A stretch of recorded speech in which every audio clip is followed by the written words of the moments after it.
എന്തുവാണ് ജീൻ എന്ന് വെച്ച് കഴിഞ്ഞാൽ. So what is a gene? DNA-യുടെ ഒരു കഷ്ണം, അതാണ് ജീൻ എന്ന് പറയുന്നത്. Gene is a specific sequence of a nucleotide in a DNA. Function എന്താണ്? Proteins which are synthesized according to the instruction of the genes are responsible for the formation of the characteristic feature and for controlling metabolic activities. കണ്ടോ, ഈ പറയുന്ന gene സീക്വൻസിനെ അടിസ്ഥാനപ്പെടുത്തിയാണ് ഇങ്ങനത്തെ പ്രോട്ടീനുകൾ ഉണ്ടാവണമെന്ന് പറയുന്നത്. നിങ്ങളിവിടെ നോക്കിയാൽ മതി, ഈ അക്ഷരങ്ങളൊരു കോഡാണ്. നമ്മൾ ഈ പറയുന്ന CD-ക്കകത്തൊക്കെ ബൈനറി 0-1 കോഡുകൾ വെച്ചിട്ടല്ലേ സിനിമകൾ മൊത്തം സ്റ്റോർ ചെയ്ത് വെച്ചേക്കുന്നത്, ഡേറ്റ സ്റ്റോർ ചെയ്ത് വെച്ചേക്കുന്നത്, നമ്മുടെ കമ്പ്യൂട്ടറിൽ ഹാർഡ് ഡിസ്കിൽ അങ്ങനെയല്ലേ സ്റ്റോർ ചെയ്ത് വെച്ചേക്കുന്നത്. അതുപോലെ ഈ പറയുന്ന DNA-ക്കകത്ത് ഇങ്ങനെ കോഡുകളാക്കി എഴുതി വെച്ചേക്കാണ് നമ്മുടെ ശരീരം എങ്ങനെ രൂപപ്പെടണമെന്ന്. സെറ്റല്ലേ? അപ്പോൾ വരുന്നു RNA. RNA എന്താണ്? RNA എന്ന് പറയുന്നത് ലിവിങ് സെല്ലിൽ കാണുന്ന ഒന്നാണ്. ഫുൾ ഫോം റൈബോ ന്യൂക്ലിക് ആസിഡ് എന്നാണ്. ഡിയോക്സി എന്ന് പറയുമ്പോൾ DNA വെച്ച് നോക്കുമ്പോൾ ഇവിടെ ഒരു ഓക്സിജൻ കുറവാണ്. Deoxy റൈബോ nucleic acid. അല്ല, ഇവിടെ ഒരു ഓക്സിജൻ കൂടുതലാണ്, മാറിപ്പോയി. ഇതിൽ നിന്നൊരു ഓക്സിജൻ കുറയുമ്പോഴാണ് എന്താവുന്നത്? DNA ആവുന്നത്. ഓക്കെ, എന്താ എൻ്റെ പ്രധാന റോൾ? പ്രോട്ടീൻ സിന്തസിസിന് ഹെൽപ്പ് ചെയ്യുക എന്നുള്ളതാണ് ഒരു പ്രധാനപ്പെട്ട റോൾ എന്ന് പറയുന്നത്. അതായത് നോക്കിയേ, സാധാരണ സിംഗിൾ സ്ട്രാൻഡിലാണ് ഇവർ കാണപ്പെടുന്നത്. എങ്ങനെയാണ് കാണപ്പെടുന്നത്? സിംഗിൾ സ്ട്രാൻഡിലാണ് കാണപ്പെടുന്നത്. ഇതും ന്യൂക്ലിയോടൈഡ് വെച്ച് തന്നെയാണ് ഉണ്ടാക്കിയിട്ടുള്ളത്. 2 സ്ട്രാൻഡ് ഇല്ല, ഒറ്റ ഇതേ ഉള്ളൂ അല്ലേ. ഡബിൾ ഹെലിക്സ് ഇല്ല. ഈ പറയുന്ന ഒറ്റ സ്ട്രാൻഡിലാണ് ആശാൻ എന്ത് ചെയ്യുന്നത്? കാണപ്പെടുന്നത്. എന്തൊക്കെ ഉണ്ട്? ഒരു റൈബോ ഷുഗർ ഉണ്ട്. അവിടെ നമ്മൾ എന്താണ്? നമ്മളവിടെ പെൻഡോ ഷുഗർ 5 ഷുഗർ ഉള്ള കാര്യം പറഞ്ഞില്ലേ. ഇവിടെ എന്താണ്? ഇവിടെ റൈബോ ഷുഗർ അതുപോലെ തന്നെ ഉണ്ട്. ഒരു ഫോസ്ഫേറ്റ് ഗ്രൂപ്പും ഉണ്ട്. വ്യത്യാസം നൈട്രജൻ ബേസിലാണ് വ്യത്യാസം. അവിടെ നമ്മൾ അഡിനിൻ, ഗ്വാനിൻ, തൈമിൻ, സൈറ്റോസിൻ എന്നാണ് പഠിച്ചത്. പക്ഷേ ഇവിടെ വരുമ്പോൾ അഡിനിൻ, ഗ്വാനിൻ, തൈമിന് പകരം ഇവിടെ യുറാസിൽ എന്ന് പറയുന്ന പ്രോട്ടീനാണ് ഉള്ളത്. ഇവിടെ ഒരു ഇമ്പോർട്ടൻറ്റ് കാര്യമുണ്ട്. ടെക്സ്റ്റ് ബുക്കിൻ്റെ ഓർഡറിലല്ല ഇപ്പോൾ ഇത് പോകുന്നത്. കാരണം ടെക്സ്റ്റ് ബുക്കിൽ ഈ പറയുന്ന DNA എന്ന് പറയുന്ന സാധനം RNA പറഞ്ഞിട്ട് നേരെ പ്രോട്ടീൻ സിന്തസിസിലോട്ടാണ് പോയിരിക്കുന്നത്. പക്ഷേ ഇവിടെ നമുക്ക് കണ്ടോ ഈ mRNA അതുപോലെ tRNA ഒക്കെ വരുന്നുണ്ട്. അതെന്താണെന്ന് ഞാൻ പറഞ്ഞിട്ട് പ്രോട്ടീൻ സിന്തസിസ് പറഞ്ഞുതരാം. അതാണ് കുറച്ചുകൂടി ഈസി എന്ന് പറയുന്നത്. ഈ RNA ഞാൻ പറഞ്ഞല്ലോ പ്രോട്ടീൻ സിന്തസിസിനാണ് ഹെൽപ്പ് ചെയ്യുന്നതെന്ന്. RNA 3 തരത്തിലുണ്ട്. ഒന്ന് mRNA അല്ലെങ്കിൽ മെസ്സഞ്ചർ RNA. എന്തുവാണ്? mRNA അല്ലെങ്കിൽ മെസ്സഞ്ചർ RNA എന്ന് വെച്ചാൽ നിങ്ങൾ നമ്മൾ ഈ വണ്ടിയുടെ ഈ പറഞ്ഞ താക്കോലിൻ്റെ പ്രിൻ്റ് ഉണ്ടാക്കാൻ നമ്മൾ സോപ്പിൽ ഈ താക്കോൽ വെച്ച് പ്രസ് ചെയ്ത് കഴിഞ്ഞാൽ ഈ പറയുന്ന സോപ്പിൽ താക്കോലിൻ്റെ അതേ ഷേപ്പ് വരത്തില്ലേ? അപ്പോൾ അതേ ഷേപ്പിൽ നമ്മൾ വീണ്ടും കുറച്ച് മെറ്റൽ ഒഴിച്ചു കഴിഞ്ഞാൽ എന്തെങ്കിലും സാധനം ഒഴിച്ചു കഴിഞ്ഞാൽ അതുപോലത്തെ ഒരു താക്കോൽ ഉണ്ടാക്കിയെടുക്കാൻ പറ്റില്ല, കള്ളത്താക്കോൽ ഉണ്ടാക്കുന്ന പരിപാടി. അതുപോലെ ഒരു DNA-യുടെ കോപ്പി ചെയ്യുന്ന ആളാണ് ആര്? mRNA അല്ലെങ്കിൽ മെസ്സഞ്ചർ RNA എന്ന് പറയുന്നത്. mRNA a photocopy of the recipe in the DNA-യിൽ എഴുതി വെച്ചേക്കുന്ന DNA-യിൽ എഴുതി വെച്ചേക്കുന്ന ആ കോഡിനെ കോപ്പി എടുത്ത് ഒരു ഫോട്ടോ കോപ്പി എടുത്തിട്ട് വേറൊരു സ്ഥലത്ത് കൊണ്ടു കൊടുക്കുന്ന ജോലിയാണ് ആര് ചെയ്യുന്നത്? mRNA അല്ലെങ്കിൽ മെസ്സഞ്ചർ RNA ചെയ്യുന്നത്. അടുത്ത് വരുന്നത് tRNA അഥവാ ട്രാൻസ്ഫർ RNA.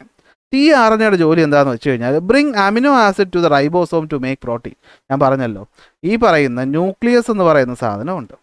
ന്യൂക്ലിയസിനകത്താണ് എന്തിരിക്കുന്നത്? DNA ഇരിക്കുന്നത്. DNA-ക്ക് ന്യൂക്ലിയസ് വിട്ട് പുറത്തു പോകാൻ പറ്റത്തില്ല. എന്നാൽ ഈ റൈബോസോം എന്ന് പറയുന്ന സ്ഥാനം ഇതിനകത്താണ് പ്രോട്ടീൻ ഉണ്ടാക്കുന്ന ഫാക്ടറിയാണ്. അപ്പോൾ ഇവിടെ ഈ DNA എഴുതിയിരിക്കുന്ന കോഡ് എവിടെ എത്തിക്കണം? ഈ പറയുന്ന റൈബോസോമിൽ എത്തിക്കണമെങ്കിൽ എന്താദ്യം ചെയ്യും? ഇവിടെ ആദ്യം mRNA വരും. എന്താ വരും?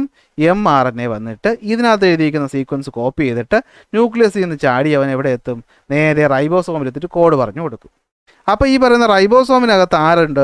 rRNA ഉണ്ട്, അഥവാ റൈബോസോമൽ RNA ഉണ്ട്. അവൻ്റെ ജോലി എന്തുവാണ്? അവൻ്റെ ജോലി ഈ പറയുന്ന അമിനോ ആസിഡ് നമ്മൾ ആദ്യത്തെ ക്ലാസ് പഠിച്ചില്ലേ, 3 അമിനോ ആസിഡുകൾ ചേർത്ത് പെയറാക്കി പുറത്തു വിടുക എന്നുള്ളതാണ് അവൻ്റെ ജോലി എന്ന് പറയുന്നത്. ഇങ്ങനെ ഒട്ടിച്ചു വിടുക. അപ്പോൾ ഇതിനകത്ത് അമിനോ ആസിഡ് വരണ്ടേ? ഈ അമിനോ ആസിഡിനെ സെല്ല് മൊത്തം തപ്പി കൊണ്ടുവരിക എന്നുള്ളതാണ് ആരുടെ ജോലി? tRNA-യുടെ ജോലി. tRNA ആണ് ഇവിടുത്തെ സീക്വൻസ് അനുസരിച്ച് ആവശ്യത്തിന് സാധനത്തിന് സപ്ലൈ ചെയ്യുന്ന RNA അല്ലേ. TNA act as a delivery worker bringing the right ingredients. ഇത് ഈ ചോപ്പിൽ എഴുതിയിരിക്കുന്ന ദയവ് ഇത് പരീക്ഷയ്ക്ക് എഴുതി വയ്ക്കല്. നിങ്ങൾക്ക് പഠിക്കുക എളുപ്പത്തിൽ ഞാൻ തന്നതാണ്. ചോപ്പിൽ കിടക്കുന്ന ഒരിക്കലും എന്ത് ചെയ്യരുത്? പരീക്ഷയ്ക്ക് എഴുതി വെക്കരുത്. ഓക്കെ, അത് mRNA ഫോട്ടോ കോപ്പി എടുത്തുകൊണ്ട് വരുമെന്നൊന്നും പരീക്ഷയ്ക്ക് എഴുതരുത്. നിങ്ങൾക്ക് മനസ്സിലാവാനാണ്. tRNA അപ്പോൾ ഡെലിവറി ബോയ് ആണ്, അല്ലെങ്കിൽ എന്താണ്? സപ്ലയർ ഇൻഗ്രീഡിയൻസ് സപ്ലൈ ചെയ്യുന്ന ആളാണ്. അവനാണ് ഈ പറയുന്ന അമിനോ ആസിഡുകളെ ആർക്ക് കൊണ്ട് കൊടുക്കുന്നത്? റൈബോസോമിൽ കൊണ്ട് കൊടുക്കുന്നത്. ഈ പറഞ്ഞ mRNA ആണ് കോഡിന് ആർക്ക് കൊണ്ട് കൊടുക്കുന്നത്? റൈബോസോമിൽ കൊടുക്കുന്നത്. അകത്തിരുന്നതിനെ ഒട്ടിച്ചൊട്ടിച്ച് പ്രിൻ്റ് അടിച്ചു വിടുന്ന ജോലിയാണ് ആർക്കുള്ളത്? rRNA-ക്കുള്ളത്. The primary component of the ribosome help in the formation of the bond between the amino acid. ഇതാണ് 3 ടൈപ്പ് RNA. അപ്പോൾ ഒന്നും കൂടെ, RNA എന്ന് വെച്ചാൽ റൈബോ ന്യൂക്ലിക് ആസിഡ്, DNA പോലെ ഇരിക്കുന്ന ഒരു സാധനമാണ്. പക്ഷേ ഡബിൾ ഹെലിക്സ് ഇല്ല, സിംഗിൾ ഹെലിക്സേ ഉള്ളൂ. അത്രയും നമ്മൾ അറിഞ്ഞാൽ മതി. ഈ പറയുന്ന താഴത്തെ പോയിന്റ് പഠിക്കേണ്ട. ടെക്സ്റ്റ് ബുക്കിൽ ഇതിനെ പറ്റിയിട്ട് വിശദമായിട്ടൊന്നും തന്നെ പറയുന്നില്ല. Okay, adenine, guanine, uracil, cytosine. Adenine, guanine, uracil, cytosine. തൈമിന് വരെ എന്ത് വരും? യുറാസിൽ വരും എന്നതേ ഉള്ളൂ. അപ്പോൾ എന്താ സംഭവം? ഈ പറയുന്ന പ്രോട്ടീനുകൾ, ഓക്കെ, ഈ പറയുന്ന നമ്മുടെ നൈട്രോജൻ ബേസുകൾ എവിടെയുണ്ട്? നമ്മുടെ റൈബോസോമിനകത്ത്, സോറി, RNA-ക്കകത്ത് ഉണ്ട്. ഇത്രയും ഓക്കെ ആണല്ലോ. നമുക്ക് പ്രോട്ടീൻ സിന്തസിസിലോട്ട് പോവാം. RNA എത്ര എണ്ണം ഉണ്ട്? 3 എണ്ണം ഉണ്ട്.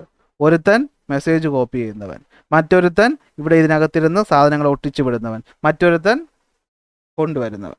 ഓക്കെ ആണല്ലോ. MTRRNA. ശരി, പ്രോട്ടീൻ സിന്തസിസ് തുടങ്ങാൻ പോവുകയാണ്. ഇതാണ് ന്യൂക്ലിയസ്. ന്യൂക്ലിയസിനകത്താണ് ആരുള്ളത്? DNA ഉള്ളത്. ഈ DNA-യിൽ നിന്നും ഒരു കോപ്പി ഉണ്ടാക്കും. ആര്? mRNA. DNA-യിൽ നിന്നും ഒരു കോപ്പി ഉണ്ടാക്കും mRNA. ഈ പ്രോസസ്സിനെ വിളിക്കുന്ന പേരാണ് ട്രാൻസ്ക്രിപ്ഷൻ. എന്തുവാണ്? ട്രാൻസ്ക്രിപ്റ്റ് ചെയ്യുന്നു. അതായത് കണ്ടോ, DNA-യിൽ നിന്ന് സെപ്പറേറ്റ് ആയിട്ട് ഇതാ കണ്ടോ, ഇവൻ വന്നിട്ട് ഈ കാണുന്ന കോഡിനെ ഇതിനകത്തോട്ട് എഴുതിയെടുത്തിട്ട് ഈ കോഡിനെ കൊണ്ട് പതുക്കെ ന്യൂക്ലിയസിൽ നിന്ന് പുറത്തിറങ്ങിയിട്ട് നേരെ വന്ന് ഇവിടെ കൊണ്ടു കൊടുക്കും, റൈബോസോമിൽ കൊണ്ടുവന്ന് കൊടുക്കും. ഇവൻ്റെ പേരാണ് മെസ്സഞ്ചർ RNA അഥവാ mRNA. ആ പ്രോസസ്സിനെ വിളിക്കുന്ന പേരാണ് ട്രാൻസ്ക്രിപ്ഷൻ. അപ്പോൾ DNA-യിലുള്ള കോഡിനെ കോപ്പി എടുത്ത് അതിനെ ന്യൂക്ലിയസിൽ നിന്ന് വന്ന് റൈബോസോമിൽ കൊണ്ടു കൊടുക്കുന്നവൻ്റെ പേര് mRNA. പ്രോസസ്സിനെ വിളിക്കുന്ന പേര് ട്രാൻസ്ക്രിപ്ഷൻ. റൈബോസോം അതിനെ വായിച്ചെടുത്തു, അതിനെ വിളിക്കുന്ന പേരാണ് എന്ത്? ട്രാൻസ്ലേഷൻ. റൈബോസോം അതിനെ വായിച്ചിട്ട് ചുമ്മാ ഇരിക്കുകയോ ഇല്ല. റൈബോസോം ഇതിനെ വായിച്ചെടുത്തിട്ട് ആരെ വിളിച്ച് പറയും? tRNA വിളിച്ച് പറയും. എടാ, tRNA ഇത്രത്തോളം അമിനോ ആസിഡുകൾ ഈ ഒരു ഓർഡറിൽ എനിക്ക് കൊണ്ടുതാന്ന് പറയും. അപ്പോൾ ഈ അമിനോ ആസിഡുകൾ ആര് കൊണ്ട് കൊടുക്കും? tRNA അഥവാ ട്രാൻസ്ഫർ RNA ആർക്ക് കൊണ്ട് കൊടുക്കും? റൈബോസോമിന് കൊണ്ട് കൊടുക്കും. ഈ റൈബോസോമിനകത്താണ് ആരിരിക്കുന്നത്? rRNA ഇരിക്കുന്നത്. അവനാണ് എന്ത് ചെയ്യുന്നത്? കണ്ടോ, ഈ പറയുന്ന ഉണ്ടയായിട്ട് പേറുകളാക്കി പ്രോട്ടീനെ എന്ത് ചെയ്യുന്നത്? പുറത്തേക്ക് വിടുന്നത്. അപ്പോൾ അമിനോ ആസിഡുകളെ കൊണ്ടുവന്ന് ആ അമിനോ ആസിഡുകളെ ചേർത്ത് പ്രോട്ടീനാക്കി പുറത്ത് വിടുന്ന ആരാണ്? റൈബോസോമാണ്. അതിനകത്തിരിക്കുന്ന ആരാണ്? rRNA ആണ്. ഒന്നുകൂടെ പറയാമല്ലോ. ഫസ്റ്റ് പ്രോസസ്സ് എന്ന് പറയുന്നത് എന്തുവാണ്? ട്രാൻസ്ക്രിപ്ഷൻ ആണ്. എന്താ ട്രാൻസ്ക്രിപ്ഷൻ? DNA-യിലുള്ള കോഡിനെ mRNA കോപ്പി ചെയ്തിട്ട് ന്യൂക്ലിയസിൽ നിന്ന് എടുത്ത് ഇവിടെ കൊണ്ടു കൊടുക്കും, റൈബോസോമിൽ കൊണ്ടുവന്ന് കൊടുക്കും. റൈബോസോം അതിനെ വായിച്ചിട്ട് ഏത് ഓർഡറിലാണ് അമിനോ ആസിഡ് വേണ്ടതെന്ന് rRNA എടുത്ത് പറയും. rRNA കൃത്യം ആ ഓർഡറിൽ ഇതാ കണ്ടോ, അമിനോ ആസിഡുകളെ കൊണ്ടുവരുന്നത്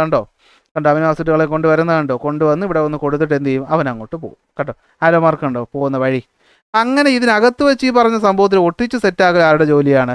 അത് rRNA-യുടെ ജോലിയാണ്. മൊത്തം പ്രോസസ്സ് നമുക്ക് എന്ത് വിളിക്കാം? ട്രാൻസ്ലേഷൻ എന്ന്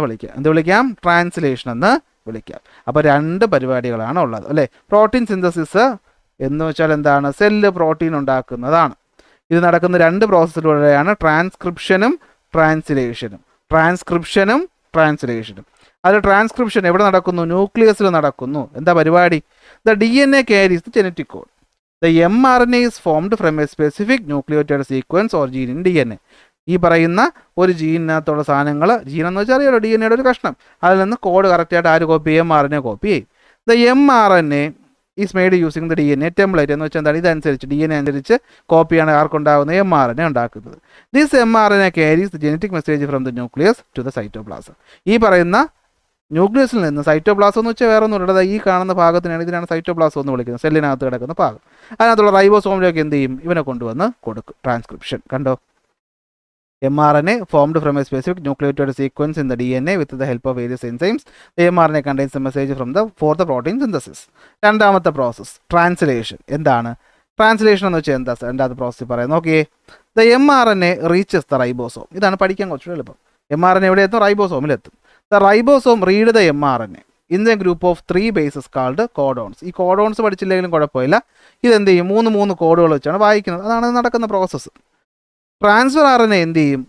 brings the correct amino acid according to the mRNA code. mRNA കോഡിനനുസരിച്ച് കറക്റ്റ് ഓർഡറിൽ tRNA എന്തോന്ന് കൊടുക്കും? അമിനോ ആസിഡ് ഒന്ന് കൊടുക്കും. The amino acids are joined together to form the protein chain. ഇത് ചെയ്യുന്ന ആരാണ്? rRNA ആണ്. ഇവൻ്റെ പേരാണ് എന്ത്? ട്രാൻസ്ലേഷൻ. അതായത് ദ tRNA ക്യാരീസ് സ്പെസിഫിക്. ഇവിടെ ടെക്സ്റ്റ് ബുക്കിൽ എഴുതിയേക്കുമ്പോൾ ആ ഓർഡർ ഒരു കറക്റ്റ് കിട്ടത്തില്ല, അതുകൊണ്ടാണ് ഞാൻ ഒന്ന് മാറ്റി പറഞ്ഞത്. Okay, the transfer RNA carries amino acid to the ribosome based on the messages from the mRNA that reaches the ribosome from the nucleus. The rRNA or the ribosomal RNA which is part of a ribosome combine amino acid to make protein. ഇതെന്ത് ചെയ്യും? പ്രോട്ടീൻസിനെ നിർമ്മിച്ച് എടുക്കും. ഇത്രയേ ഉള്ളൂ. ഇതാണ് എന്ത്? Protein synthesis എന്ന് പറയുന്നത്. കണ്ടോ, ഈ പറയുന്ന സാധനമാണ് ഞാൻ നേരത്തെ സ്ലൈഡായിട്ട് തന്നത്. അതായത് ഇവൻ ആരാണ്? നമുക്ക് കണ്ടാൽ തന്നെ അറിയാം ഇവ ആരാണ്? ഇവ mRNA ആണ്. ഇവൻ്റെ ഫംഗ്ഷൻ എന്തായിരിക്കും? കോഡ് കോപ്പി ചെയ്യുന്ന ജോലിയാണ് ഇവൻ്റെ. ഇവനെ കണ്ടാൽ തന്നെ അറിയാം ഇവനാണ് മോൾ ഉണ്ടയും കൊണ്ട് വന്നതല്ലേ. ഇവൻ്റെ പേരെന്തുവാണ്? TRNA. ഇവൻ്റെ ഇവൻ്റെ ജോലി എന്താ? ഡെലിവറി ബോയ് അല്ലേ. ഇവനാണ് ഡെലിവറി ബോയ് എന്ന് പറയുന്നത്. ഇതൊന്നും പരീക്ഷയ്ക്ക് എഴുതി വയ്ക്കല്. ഞാനിവിടെ നേരത്തെ തന്നിട്ടുണ്ട് സ്ലൈഡിനകത്ത്. നോട്ടായിട്ട് ടൈപ്സ് ഓഫ് RNA എന്ന് പറഞ്ഞ് തന്നിട്ടുണ്ട്. ആ പോയിന്റ് തന്നെ അവിടെ എഴുതി വെക്കണം. അതിലും ഈ റെഡ് കളറിൽ കിടക്കുന്ന സാധനം ദയവ് ഇത് എന്ത് ചെയ്യരുത്, പരീക്ഷയ്ക്ക് എഴുതി വെക്കരുത്. അവസാനം ടീച്ചർ വല്ല വഴക്കും പറഞ്ഞാൽ എൻ്റെ പേര് പറയരുത്. ഓക്കെ, ഇത്രയേ ഉള്ളൂ സംഭവം.